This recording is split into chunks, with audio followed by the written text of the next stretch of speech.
নমস্কার বন্ধুরা, দেখতে দেখতে আমরা 2024 সালকে পিছনে ফেলে 2025-এ পদার্পণ করলাম। সকলে ভালো থাকুন, সকলে সুস্থ থাকুন, ঈশ্বরের কাছে এই প্রার্থনাই করি। 2024 সালে যা হারিয়েছে তা সব কিছু পিছনে ফেলে দিয়ে নতুন বছরে সেজে উঠুক জীবন। তোমাদের জানাই হ্যাপি নিউ ইয়ার। বছর বদলালেও যেন তুমি বদলে যেও না, তোমাকে জানাই হ্যাপি নিউ ইয়ার। নতুন বছর মানেই আবার নতুন করে বাঁচা।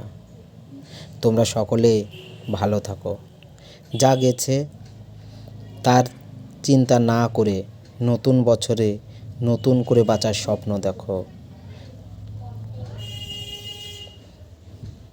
নমস্কার, আজ সকালে শুরু করলাম লুচি এবং ছোলার ডাল দিয়ে সুস্থ সুন্দর খাবার। আপনি কখনোই দুটি জিনিস অনুমান করতে পারবেন না, একটি মায়ের ভালোবাসা এবং অন্যটি হলো বাবার ক্ষমতা।